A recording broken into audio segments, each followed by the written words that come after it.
पड़ोसी का घर जले तो धुआं आपके आंगन तक जरूर आता है, लेकिन अफगानिस्तान सिर्फ पड़ोसी नहीं, वो एक आतिशफशा है। जब भी फटा, लावा सरहद पर नहीं रुका, हमारे शहरों में आया, हमारे वजूद को जला गया, हमारे वजूद को जला गया। लोग कहते हैं अफगानिस्तान की जंग, सोवियत यूनियन की हार, अमेरिका की आमद, तालिबान का उरूज व ज़वाल, बस ये है अफगानिस्तान की कहानी।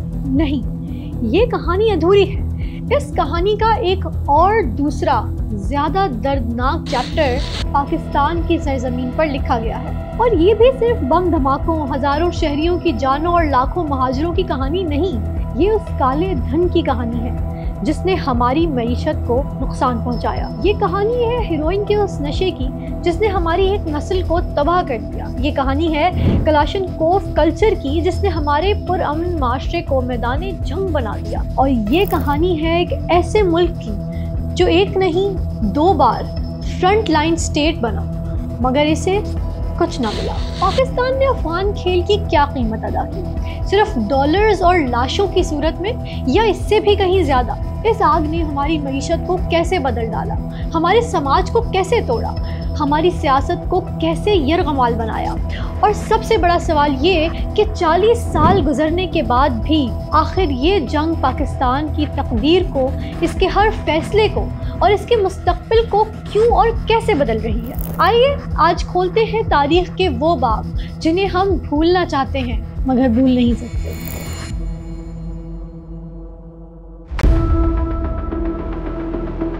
पाकिस्तान और अफगानिस्तान की कशीदगी की जड़ 1893 की ड्यूरेंट लाइन है, जो अंग्रेज़ों ने अफगानिस्तान और बरतानवी हिंदुस्तान के दरमियान खींची थी। अफगानिस्तान ने ये सरहद कभी तस्लीम नहीं की और जब 1947 में पाकिस्तान बना तो ये कॉन्फ्लिक्ट इसके हिस्से में आ गया। 1947 में सब कॉन्टिनेंट की तकसीम के बाद ड्यूरेंट लाइन पाकिस्तान के हिस्से में आ गई, जैसे कश्मीर एक अनरिजॉल्व्ड इशू बनकर भारत के साथ रह गया। Today Durand Line has become the root cause of mistrust, clashes, terrorism and the refugee crisis। Pakistan एक ऐसे कॉन्फ्लिक्ट का हिस्सा बन गया जो असल में अफगानिस्तान और बरतानिया के दरमियान था। 1893 में अफ़गान कहते हैं कि अमीर अब्दुर्रहमान जो हाकिम थे अफ़गानिस्तान के, उनके दरमियान और अंग्रेज़ों के दरमियान एक मुआहदा हुआ। ये वही मुआहदा है जिसे ड्यूरेंट लाइन के नाम से जो है जाना जाता है। और इस मुआहदे के मुताबिक 1893 से लेकर 1993 तक जो अफ़गानिस्तान की सरहद थी वो तोरखम तक रहना थी और उसके बाद फिर उनको उनके दीगर इलाके मिलने थे। तो अफ़गान ये क्लेम करते हैं। अब हुआ ये कि इस दौरान पहली और दूसरी आलमी जंग के बाद जितनी भी आलमी ताकतें थीं वो खासी कमज़ोर पड़ गई और उनको अपनी नौआबादियात छोड़कर यहाँ से जाना पड़ा। कई सल्तनतें जो थी वो देखा हमने कि वो टूटी, कमज़ोर हुई। तो इसी तरह से जब इंग्लैंड यहाँ से जाने लगा, हिंदुस्तान और पाकिस्तान को आज़ादी मिली, तो उस वक्त तक पाकिस्तान नाम का मुल्क तो नहीं था। हिंदुस्तान से पाकिस्तान को अलग किया गया, एक अलग तहरीक खड़ी हुई, उसके नतीजे में पाकिस्तान बन गया। अब मसला ये पैदा हुआ, जब पाकिस्तान बन गया तो वो सारे इलाके जो बकौल अफ़गानों के एक मुआहदे के तहत उनके पास आने थे, वो इलाके पाकिस्तान का हिस्सा बन गए। जब वो पाकिस्तान का हिस्सा बन गए तो अफ़गान हुकूमत ये क्लेम करती है कि अटक तक का इलाका जो है ये उनका है और ये उस मुआहदे के मुताबिक उनको वापस मिलना चाहिए। यहाँ पाकिस्तान की पोजीशन को समझना ज़रूरी है, क्योंकि ड्यूरेंट लाइन का मुआहदा इंग्लिस्तान के साथ हुआ था, पाकिस्तान के साथ नहीं। यही नुक्ता कॉन्फ्लिक्ट की जड़ बना। क़याम पाकिस्तान के वक्त अफगानिस्तान वाहिद मुल्क था जिसने न सिर्फ पाकिस्तान को फौरी तस्लीम करने से इनकार किया बल्कि खुलकर मुखालफत की। अगरचे बाद में अफगानिस्तान ने पाकिस्तान को तस्लीम कर लिया, लेकिन अफगान पॉलिसी का महवर यही रहा, सरहद पार के बाज़ इलाके इनके हैं। फिर वक्त के साथ सूरत हाल मज़ीद क्रिटिकल होने लगी। अफ़गानिस्तान ने फिर ये किया कि पश्तून और जो बलूच कौम परस्त थे, जो पश्तूनिस्तान को अलग करने की एक तहरीक चला रहे थे या बलूचिस्तान को पाकिस्तान से अलग करने की एक तहरीक चला रहे थे, उन लोगों की अफ़गान हुकूमत ने सरपरस्ती की। और कई एक लोग फिर उस ज़माने में काबुल में रहते थे, जैसे कि पश्तून कौम परस्तों में अजमल खटक हो गए, अफरा सियाब खटक हो गए, इसी तरह से सरदार खैर बख्श मरी हो गए बलूचिस्तान से, तो अपने पूरे कबीले के साथ वहाँ जाकर आबाद हो गए थे। तो ये लोग वहाँ रहते थे। और फिर उस ज़माने में हमें याद है, यानी हम उसके बारे में हमें मालूमात मिलती हैं कि खैबर पुख्तनख्वा जो उस वक्त सूबा सरहद कहलाता था, वहाँ पर पश्तून ज़ल्मी के नाम से एक तहरीक खड़ी हुई और उसके ऊपर कई बम धमाकों और मुख्तलिफ़ कत्ल व गारतगरी के वाक़यात थे, उसके इल्ज़ामात लगे। इसी तरह से जो हयात मोहम्मद शेरपाव, जो आफ्ताब अहमद शेरपाव वज़ीर आला खैबर पुख्तनख्वा रहे, उनके बड़े भाई थे, उनको भी इस तरह से एक बम धमाके का निशाना बनाया गया और वो पीपल्स पार्टी का हिस्सा थे। तो जो पश्तून ज़ल्मी की तहरीक थी, ये अफ़गानिस्तान से इसको मदद मिलती थी, उसकी जो नज़रियाती आबियारी थी वो भी वहाँ से होती थी और फंडिंग्स के भी मामलात थे, उनके ठिकाने भी वहाँ मौजूद थे, इस तरह से बलोचों की भी। तो ये सिलसिला पाकिस्तान के लिए मुसलसल एक परेशानी का बायस रहा। यहाँ तक कि जो बाजोड़ का हमारा इलाका है, वहाँ पर जो है तसादुम भी हुआ, अफ़गान हुकूमत ने वहाँ पर बाकायदा अपनी फोर्सेस भेजी और एक जंग भी हुई।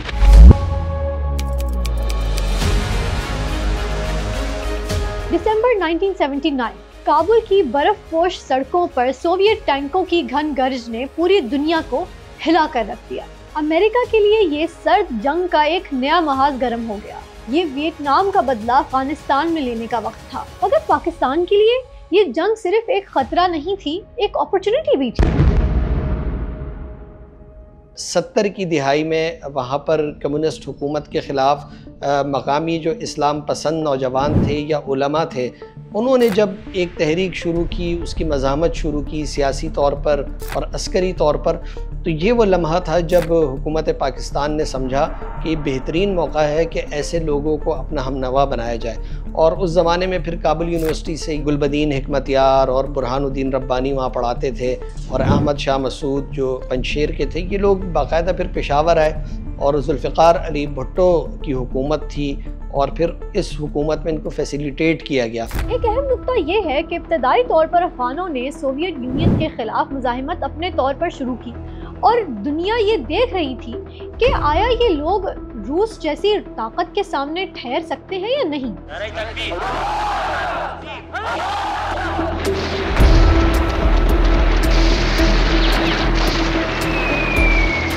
जब अफगानों की जंगी महारत और इस्तकामत सामने आई तो मुख्तलिफ रास्ते खुलने लगे। This wasn't just Pakistan. Arab countries like Egypt, Syria, Libya, Saudi Arabia and Jordan were also untraditionally part of this war. इन ममालिक से ऐसे अफराद भेजे गए जो इस्लामी मूवमेंट से वाबस्ता थे। बाज़ ने जेलें भी काटी थी। इन हुकूमतों के दो मकासद थे। पहला कि ये लोग अगर रशिया से लड़ते हुए मारे जाएं तो एक्सटर्नल थ्रेट भी खत्म और अमरीकी खुशनुदी भी हासिल। दूसरा, अमेरिका को ये पैगाम देना कि हमने तुम्हारे लिए मैन पावर मुहैया की। ये सब कुछ CIA के ऑपरेशन साइक्लोन के दायरे में हो रहा था, जो अफगान मुजाहिदीन को माली, असलहा और खुफिया इमदाद देने का सबसे बड़ा प्लान था। सऊदी अरब ने इसमें माली ताउन किया और पाकिस्तान ने लॉजिस्टिक और तरबियती किरदार अदा किया। मगर इस सूरत हाल में पाकिस्तान ने एक ऐसे मंसूबे पर काम का आगाज़ कर दिया था जिसके फ़वाइद वो आज तक हासिल कर रहा है। 70s में हिंदुस्तान जो था वो अपना एटमी धमाका कर चुका था और यानी एटमी धमाका आप कह लें या उसके हवाले से उसकी तैयारियां हो चुकी थी। तो फिर ये था कि उस वक्त जुल्फ़िकार अली भुट्टो ने एक स्टेटमेंट दी थी कि हम 1000 साल तक भी हमें घास खाना पड़े तो हम खाएंगे, लेकिन हम एटम बम बनाएंगे। तो जब पाकिस्तान ने उसका काम शुरू किया तो एक जौहरी बम बनाना कोई बच्चों का खेल तो नहीं है, ये तो बहुत इसमें मामलात होते हैं। तो जब अफ़गानिस्तान में हमने अमरीकियों का साथ देने का फ़ैसला किया तो ये वो मरहला था जब अमरीका ने और मगरिब ने हमारे इस काम से सरफ़ नज़र कर लिया, क्योंकि ये बड़ी सख्ती थी। इस हवाले से अमरीका तो इजाज़त नहीं देता था कि उनके अलावा भी कोई इस तरफ जाए। तो पाकिस्तान ने बहरहाल इस मौके से फ़ायदा ये उठाया कि इस प्रोजेक्ट के ऊपर अपना काम तेज़ कर दिया। बाज़ रिसर्चर्स के मुताबिक माजी की तलखियों के बावजूद पाकिस्तान ने अफगान जिहाद में इस सोच के तहत किरदार अदा किया कि एक बिरादर इस्लामी मुल्क को मुश्किल वक्त में तन्हा नहीं छोड़ा जा सकता।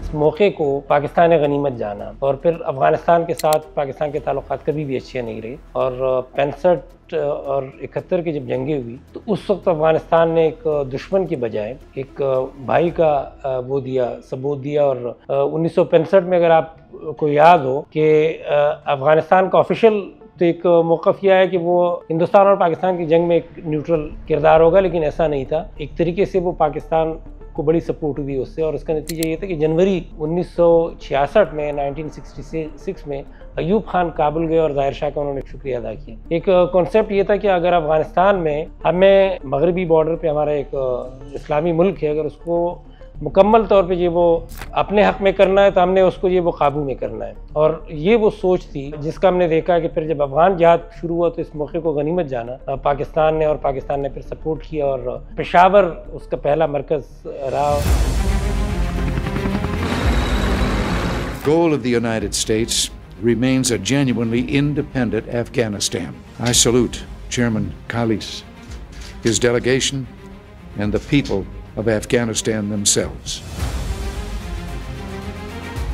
अमेरिका के सदर रोनाल्ड रीगन ने मुसलमानों की मजहबी जज्बातियत को उभारने के लिए ये तासर देने की कोशिश की कि कुरान मजीद भी लादीनियत के खिलाफ जिहाद का हुक्म देता है। यही वो बयानिया था जिसकी बुनियाद पर कई इस्लामी ममालिक इस जंग में शामिल हुए। काबिल गौर बात यह है कि वही मगरबी ताकतें जो हमेशा मजहब को प्राइवेट मैटर करार देती रही, अब मुसलमानों को एक्टिव करने के लिए खुद कुरान की आयत का सहारा ले रही थी।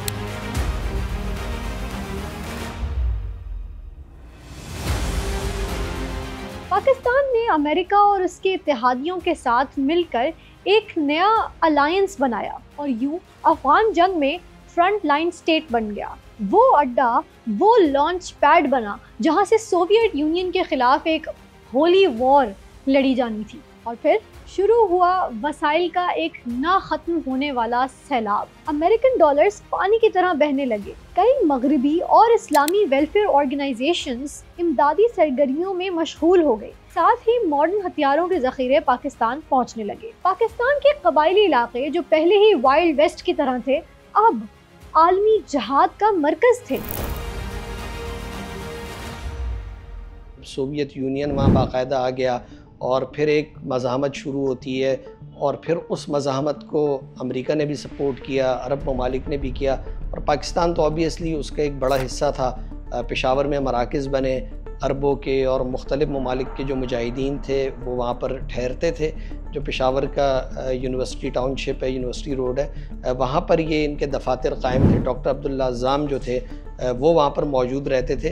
तो ये बात के अरसे में फिर ये हुआ, पाकिस्तान उस तहरीक की पुष्ट पे खड़ा हो गया। पाकिस्तान के दो मफादात थे, एक तो पाकिस्तान अमेरिका का इत्तेहादी था, और जो सोवियत यूनियन के ख़िलाफ़ पाकिस्तान इस खित्ते में पहले ही मुआहदों में जा चुका था अमेरिका के साथ, और दूसरी एक वजह ये थी कि एक ये खौफ लाहक था। उस वक्त इस थ्योरी पे बात होती थी कि सोवियत यूनियन जहाँ पर गया है वहाँ से वो वापस नहीं आता, और अफ़गानिस्तान के बाद उसका मुमकिन हदफ पाकिस्तान है, गर्म पानियों तक पहुँचना है।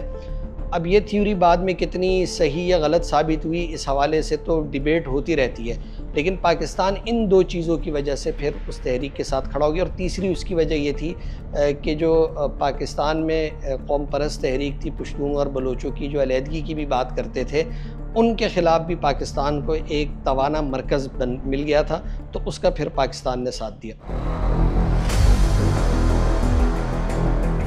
दुनिया भर से मुजाहिद यहाँ आते जा रहे थे और एक नया और ख़तरनाक खेल शुरू होने वाला था। ऐसा खेल जिसका असर सिर्फ अफगानिस्तान तक लिमिटेड ही नहीं रहता, और इसकी कीमत सिर्फ पाकिस्तान को ही नहीं बल्कि कई इस्लामी मगरबी ममालिक और अमेरिका को भी चुकानी थी। और फिर असरात जाहिर होना शुरू हुए। सबसे पहला असर इकोनॉमी पर पड़ा। डॉलर बरसने लगे, गैर मुल्की इमदाद के दरवाजे खुल गए, बाजारों में चमक आ गई, हर तरफ तरक्की का शोर था। मगर ये चमक वक्ती थी। असल में हमने खुद को एक ऐसी जंग में गिरवी रख दिया था जिसका धुआं हमें बाद में निगलने वाला था। अब ये बड़ी एक तल्ख बात है, लेकिन ये हकीकत है। जब जब अमेरिका से हमने मुआहिदे किए या अमेरिका के लिए हमने फ्रंट लाइन इत्तेहादी का किरदार अदा किया, तो हमारे यहाँ डॉलर की तो रेल पेल हुई ना, पैसा तो हमारे पास बड़ा आया, और वो जाहिर सी बात है सर्कुलेट हुआ, नीचे तक भी गया। तो जनरल ज़िया-उल-हक के ज़माने में हम देखते हैं कि एक आम पाकिस्तानी का मयार ज़िंदगी हिंदुस्तान या ख़ित्ते के दीगर ममालिक की निस्बत बड़ा बेहतर था, लेकिन वो जो रकम आ रही थी, हमें मिल रही थी, हम उसको अपनी किसी इंडस्ट्रियलाइजेशन की तरफ नहीं मोड़ सके। मगर इस चमक के नीचे एक अंडरग्राउंड इकोनॉमी जन्म ले रही थी, ब्लैक इकोनॉमी। वो पैसा जो जिहाद के नाम पर आ रहा था, जिसका कोई हिसाब किताब नहीं था, ये सब किसकी जेब में जा रहा था? कौन फ़ायदा उठा रहा था? कोई नहीं जानता। और इसी पैसे ने पाकिस्तान की इकोनॉमी को पहली ज़रब लगाई और फिर स्मगलिंग का कारोबार मुनज़्ज़म होने लगा। इनफॉर्मल इकोनॉमी जन्म लेने लगी, जिसकी पहली प्रोडक्ट थी हेरोइन। हेरोइन जो है ना बहुत खुले तरीके से यहाँ तक पहुँचने लगी और फिर ये बग़ैर किसी रोक टोक के कराची तक पहुँचने लगी। यानी कराची से मेरी मुराद ये है कि पूरे पाकिस्तान में हर जगह पे। और फिर उसके नतीजे में एक बड़ी नस्ल आपकी तबाह हुई। बल्कि मेरा अपना इत्तेफाक ये था कि कोई 96 में मैं पहली बार गया था बाड़ा, तो एक जगह वहाँ पहुँचे, शॉप के ऊपर लिखा हुआ था बड़ा बड़ा हाजी यूनुस चर्च हाउस। और हाजी साहब जो थे अंदर वो चर्च की बोरियों पे जो है ना वो जाय नमाज रख के नमाज़ पढ़ रहे थे, आगे पीछे चर्च पड़ी हुई थी। तो ये एक तो आम सी चीज़ थी। और गोरे तो आते थे, और बल्कि 70s से आते थे। 70s में ये पूरा एक रूट होता था ना, ये हिप्पी निकलते थे, ये तो ऐसे ही घूम रहे होते थे। तो ईरान के रास्ते ये आपके बलूचिस्तान में दाखिल होते थे और फिर कोयटा, जोब और इन इलाकों से होते हुए पेशावर और फिर वहाँ से आपके कबायली इलाकों की तरफ जाते थे और मज़े से ख़रीदते थे। बड़ी ज़बरदस्त मार्केट थी। उसका नतीजा ये था, ये काम जो इतनी आसानी से आपको लगता है कि वहाँ पर आपको मनशियात मिल रही है, ये कोई आम लोग तो करने वाले नहीं थे ना। इसके पीछे बड़े बड़े नाम थे, बड़े बड़े माफियाज बन गए, बड़े गैंग्स बन गए और उनके जो रवाबित थे सिर्फ फिर पाकिस्तान तक नहीं थे, बल्कि वो यूरोप और अमेरिका और गल्फ़ तक उनका जो नेटवर्क था वो फैलता चला गया। सोवियत यूनियन जैसी सुपर पावर से लड़ने के लिए बहुत पैसा चाहिए था। जिहाद को फंड करने के लिए, मिलिशियास को सपोर्ट करने के लिए, रास्ते महफूज बनाने के लिए। इसलिए मंशियात की तिजारत को नज़रअंदाज किया गया। बल्कि कुछ लोग तो कहते हैं खामोशी से इसकी सरपरस्ती की गई और अफगानिस्तान दुनिया भर में ओपियम और हेरोइन का मरकज़ बन गया। तब पाकिस्तानियों ने देखी डॉलरों की चमक के नीचे मौजूद तारीकी की पहली झलक। और अगर ये अजाब कम था तो एक और इम्पैक्ट आ गया, कलाशनकोव कल्चर। पाकिस्तान सोशली बदल रहा था। वो माशरा जो कभी पुरअमन था अब हथियारों की जद में आ गया। वो हथियार जो जिहाद के लिए आए थे अब वो पाकिस्तान की सड़कों पर आम थे। शहरों में सियासी झगड़े हों या देहात में ज़ाती दुश्मनियाँ, कबायली तनाज़ात हों या शादी ब्याह पर हवाई फायरिंग, कलाशनकोव एक स्टेटस सिंबल बन गया। जराइम बढ़ने लगे, ऑब्वियसली लोगों के अंदर सिक्योरिटी का एहसास कम होने लगा। रियासत की रिट कमज़ोर पड़ती चली गई। उस ज़माने में अफ़गान पाकिस्तान आ रहे थे तो इनको ख़ास कैंपों तक महदूद किया जाना था। बदकिस्मती से वो काम नहीं हुआ और उसकी एक बड़ी वजह ये थी कि एक तो अफ़गानों के साथ हमारे अच्छे ताल्लुकात थे, उस ज़माने में हम उनको पनाह दे रहे थे। दूसरा ये था कि पाकिस्तान के जो जैसे नादरा का इदारा या पुलिस है, जो करप्शन एक बहुत बड़ी वजह बनी। शनाख्ती कार्ड बना कर दिए गए, वो उससे जायदादें ख़रीद रहे हैं, वो अपना कारोबार कर रहे हैं, तो वो आपके किसी ज़ाब्ते में नहीं थे, या ज़ाब्ते में थे भी तो बतौर पाकिस्तानी थे। यानी उनकी जो अफ़गान शहरियत का पस मंज़र था वो हमसे मिसिंग था। बहुत फ़ायदा भी उठाया फिर लोगों ने, उसमें स्मगलिंग भी हुई, उसमें असलहा भी वाफिर मकदार में आया और खैबर से लेके कराची तक जो है असलहा फैला। और उस असलहे के असरात फिर हमने कराची में तो ख़ास तौर पर देखे। यानी 86 से लेकर सन 2012 तक जो यहाँ पर एक मार धाड़ का सिलसिला शुरू हुआ, बिला रंगो नस्ल, बिला तफरीक, मज़हब व मसलक, हज़ारों पाकिस्तानी मारे गए कराची शहर।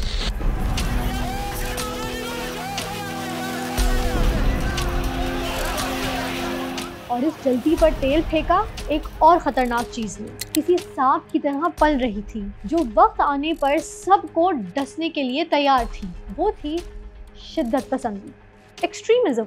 अब तक जो हुआ वो माली और जिस्मानी नुकसान था, उससे कोई भी रिकवर हो सकता है, लेकिन जो घाव जहन को लगे वो कभी नहीं बढ़ता। उस दौर में जिहाद की एक नई तशरीह भी सामने आई, जिससे अल-कायदा इस दावे के साथ लेकर उठी कि यही असल जिहाद है, और वो ये कि अमेरिका और इसके इत्तेहादियों को दुनिया भर में निशाना बनाया जाए, क्योंकि अमेरिका इजराइल की सरपरस्ती करता है। वो जिहाद जो कभी जालिम के खिलाफ अपने डिफेंस का नाम था, जो जुल्म के खिलाफ उठने वाली आवाज़ थी, जो मजलूम के साथ देने का ऐलान था, अब एक अंधी जंग का नाम बन गया। जिहाद का नाम लेकर अदम बर्दाश्त, फ़िरक़ावारियत और इंतहा पसंदी ने जड़ें पकड़ना शुरू कर दी।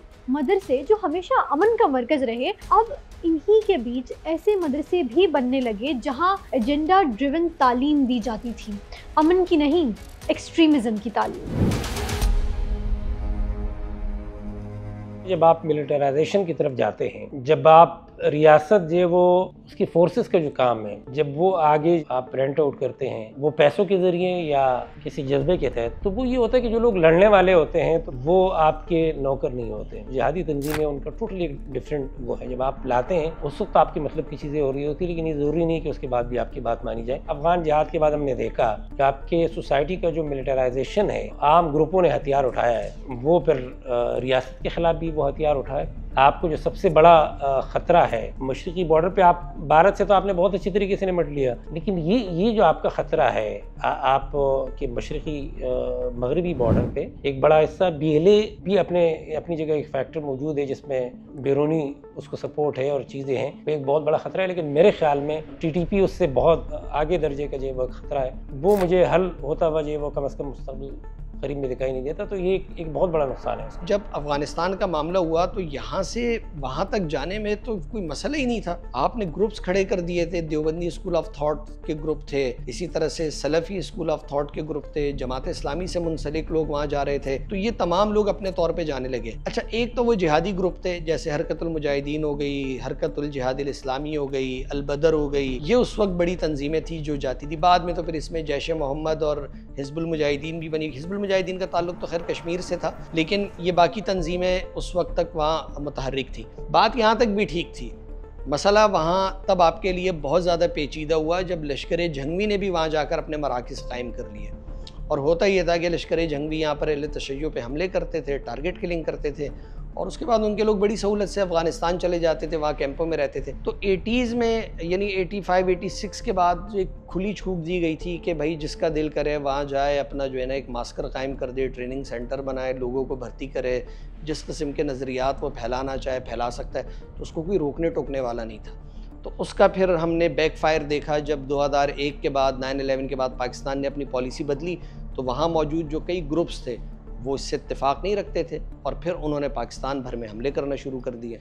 और जब ये सब हो रहा था तब हुकूमत वक्त इन हालात को अपने मकसद के लिए इस्तेमाल कर रही थी। मुल्क में जमहूरी इदारे कमज़ोर पड़ते गए, सियासी जमातों पर पाबंदियां लगती गईं एंड नई पॉलिटिकल पार्टीज जन्म लेने लगी। लेकिन सियासी जमातों से ज़्यादा बिरादरी की सियासत जड़ पकड़ चुकी थी और जनरल ज़ियाउल हक ने खास तौर पर बिरादरी की सियासत की सरपरस्ती की, जो सिर्फ ताकत की ज़बान में बात करती थी।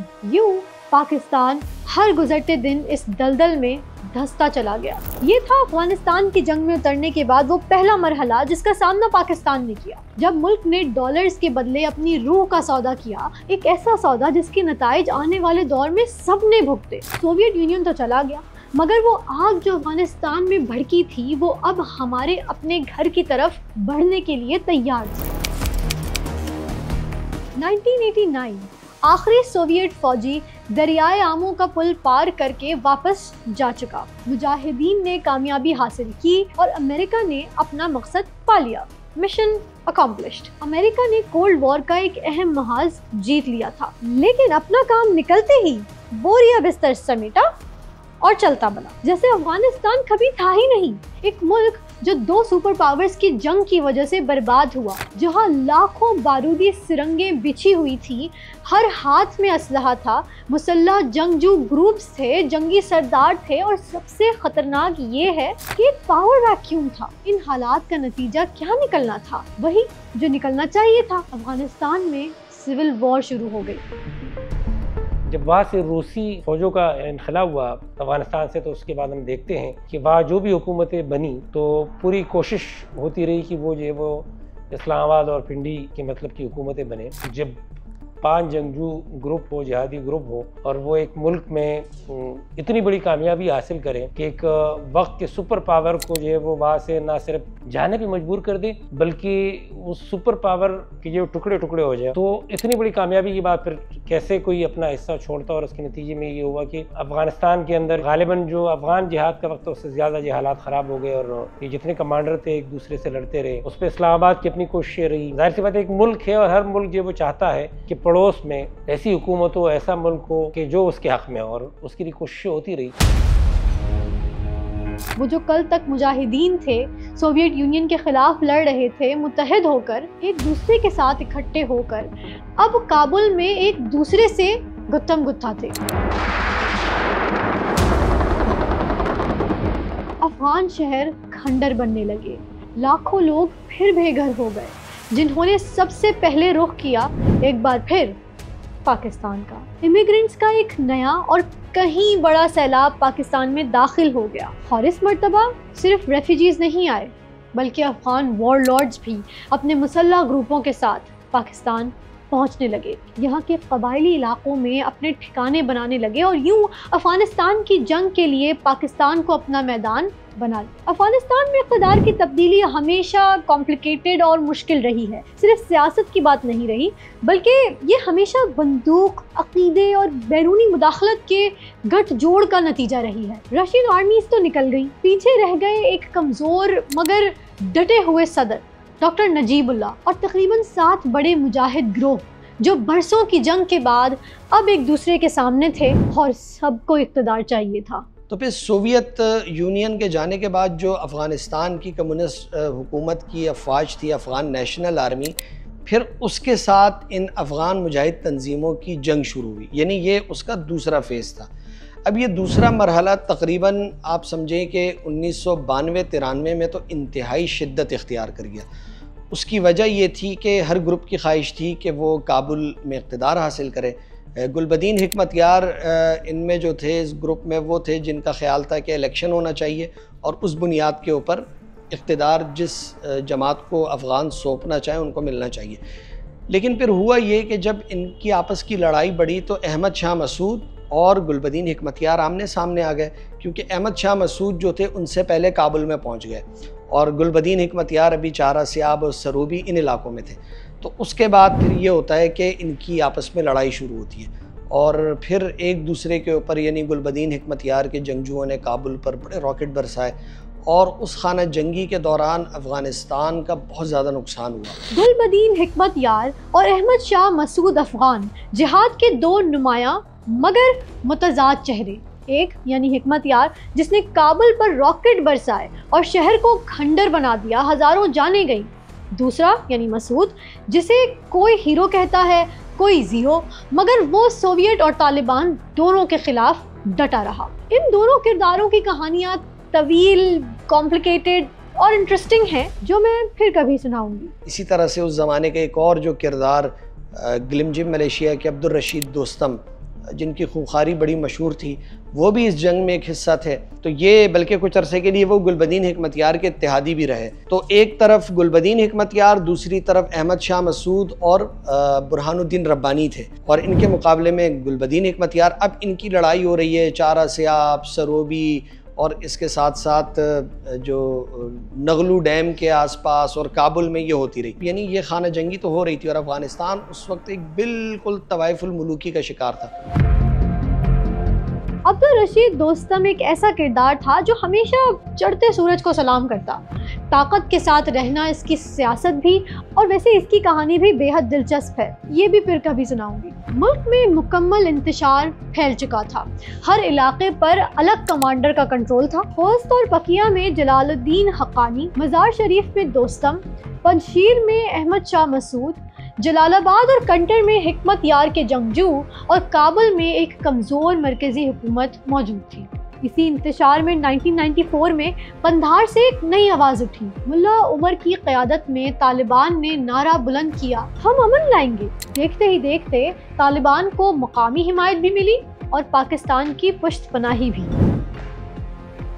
फिर जब ये मामला नहीं बना तो फिर एक इंडिजिनस मूवमेंट जो है वो अफ़गानिस्तान में जो वो स्टार्ट हुई तालिबान की शक्ल में, और जब वहाँ से कामयाबी जो है वो सामने आना शुरू हो गई तो फिर पाकिस्तान ने कहा कि ये एक और सुनहरी मौका है, ये तो कंट्रोल में नहीं आ रहे थे ये जो जिहादी ग्रुप है, तो इनको सपोर्ट किया जाए। और फिर उस तरीके से ये हुआ कि आगे जाके, बहुत आगे जाके पाकिस्तान ने न सिर्फ सपोर्ट किया बल्कि तालिबान की जो पहली हुकूमत बनी तो चंद ममालिक में पाकिस्तान था कि जिन्होंने पूरी दुनिया की मुखालफत लेते हुए उनको सपोर्ट किया। और फिर बाद के अरसे में हमने देखा कि वो लोग जो आपस में लड़ रहे थे, फिर उनकी जंग जो है मुल्ला उमर से हुई। वो अफ़गान तालिबान के सरबराह थे, उसके अमीरुल मोमिनीन थे। तो बहरहाल फिर वो एक बड़ा हिस्सा अफ़गानिस्तान का उनके मातहत हो गया। शुमाली इत्तेहाद के जो इलाके थे जैसे पंजशेर वग़ैरह, यहाँ वो आखिर वक्त तक उनके ख़िलाफ़ मज़ाहमत होती रही, वो उसको मुकम्मल तौर पर कब्ज़ा ना कर सके, लेकिन बाकी जगह उन पर आ गई। तो ये फिर 1996 में फिर उनकी हुकूमत कायम होती है और ये तकरीबन 2001 तक रहती है और इस हुकूमत को पाकिस्तान, मुत्तहिदा अरब अमारात और सऊदी अरब ने तस्लीम किया था। लेकिन इस अरसे के दौरान यानी हम ये देखते हैं कि 91 से लेकर तकरीबन आप समझ लें कि सन 2000 तक, 2001 तक अफ़गानों की जितनी भी लड़ाइयाँ थी ये आपस में थी।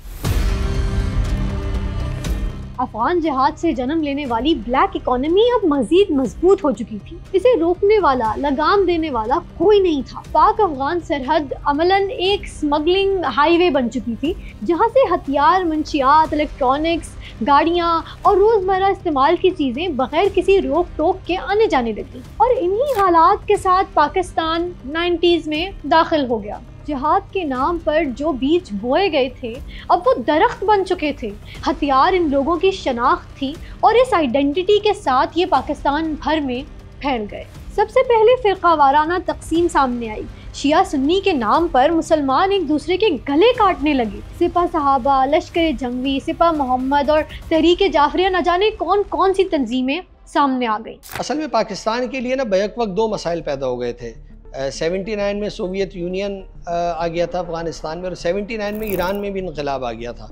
अब हुआ ये कि ईरान में इनकलाब आने के बाद फिर यहाँ पर बाड़ा चनार में एक तंजीम बनती है, तहरीक निफाज़ फ़िक़्ह जाफरिया, और फिर उसके जवाब में कुछ अरसे के बाद अंजुमन सिपाही सहाबा बनती है और फिर उससे लश्कर जंगवी निकलती है और वहाँ से सिपाही मोहम्मद बनती है। तो फिर फ़िरक़ावाराना बुनियादों पर क़त्ल व गारतगरी का एक नया मुनज़्ज़म सिलसिला शुरू हुआ। कहीं जो है उलमा को निशाना बनाया गया, कहीं डॉक्टर्स को निशाना बनाया गया। फ़िरक़ावाराना बुनियादों पर यह क़त्ल व गारतगरी का सिलसिला खौफनाक होता चला गया। यानी बात महज नज़रियाती इख्तिलाफ तक महदूद न रही। मुहर्रम की मजालिस और जलसों पर हमले होने लगे। मसाजिद और इमाम बारगाहें निशाने पर आ गई। यहाँ तक कि बाजार भी महफूज न रहे। एक ऐसी कैफियत पैदा हो गई जिसमें खौफ हर गली, हर मोहल्ले में महसूस होने लगा। सूरत हाल इस कदर बिगड़ चुकी थी कि ये अब सिर्फ एक्सटर्नल मसला नहीं रहा था। लश्कर जंगवी को अफगानिस्तान से तरबियत मिलती और दूसरी जानिब सिपा मोहम्मद के ठिकाने ईरान में थे। यूं पाकिस्तान बैक वक्त दोनों अतराफ से दबाव में आ गया। सवाल ये था कि जो आग बाहर से लगी थी उसके शोलों से पाकिस्तान आखिर कब तक बच सकता था। जो शिया सुन्नी तनाज़ा था वो भी मौजूद था, सिपाही साहबा मौजूद थी, वो अल्लामा हक नवाज जंगवी की तकारीर मौजूद थी। तो वो फिर एक पूरा एक सिलसिला बनता चला गया और सिपाही साहबा से फिर जो लोग थे वो बहुत सारे लश्कर जंगवी का हिस्सा बने। फिर उन्होंने मुखालिफ फ़िरक़े के लोगों को कत्ल करना शुरू किया। दूसरी तरफ से भी यही सिलसिला शुरू हुआ। सिपाही मोहम्मद ने कत्ल व गारतगरी शुरू की, टारगेट किलिंग की। तो इसके नतीजे में एक अजीब सा क्योस पैदा हो गया और बड़ा खौफ का माहौल होता था 90s में। अगर आप याद करें कि कभी डॉक्टर्स को क्लिनिक में निशाना बनाया जा रहा है, कभी प्रोफेसर निशाना बन रहे हैं, कभी उलमा को निशाना बनाया जा रहा है, कभी किसी इमाम बारगाह पे हमला हो रहा है, कभी किसी मस्जिद में टारगेट किलिंग हो रही है। तो ये बड़ा यानी हमने उसको पूरी जो हमारी सोसाइटी थी उसका सारा स्ट्रक्चर जो था वो हिल कर रह गया था ना। बहुत ज़्यादा मसाइल पैदा हुए। तो यकीनी तौर पर इसका जो पस मंज़र अगर आप जाकर देखें तो वो बहरहाल अफ़गानिस्तान से जाकर मिलता था। फिर लिसानी बुनियादों पर फसादात भड़के। मुल्क का सबसे बड़ा शहर कराची कभी सिंधी महाजिर फसादात का निशाना बनता तो कभी पश्तून महाजिर फसादात का, और हर जगह वही असलहा इस्तेमाल होता जो अफगानिस्तान से पाकिस्तान आता। अब अफगानिस्तान में इस्लामी इमारात कायम हो चुकी थी। पाकिस्तान की तालिबान की हिमायत पर मगरिब खुश नहीं था। इस पॉलिसी के नतीजे में पाकिस्तान बैनुल अक़वामी बरादरी में मजीद तन्हा होता चला गया। मगर उस वक्त पाकिस्तान को लगता था कि कम से कम हमने स्ट्रेटेजिक डेप्थ तो हासिल कर ली है। लेकिन ये अंदाजा नहीं था कि यही डेप्थ आगे चलकर पाकिस्तान के लिए एक गहरी खाई बन जाएगी, क्योंकि अब एक ऐसा वाक़या पेश आने वाला था जिसने दुनिया को बदल देना था। ये था 9/11।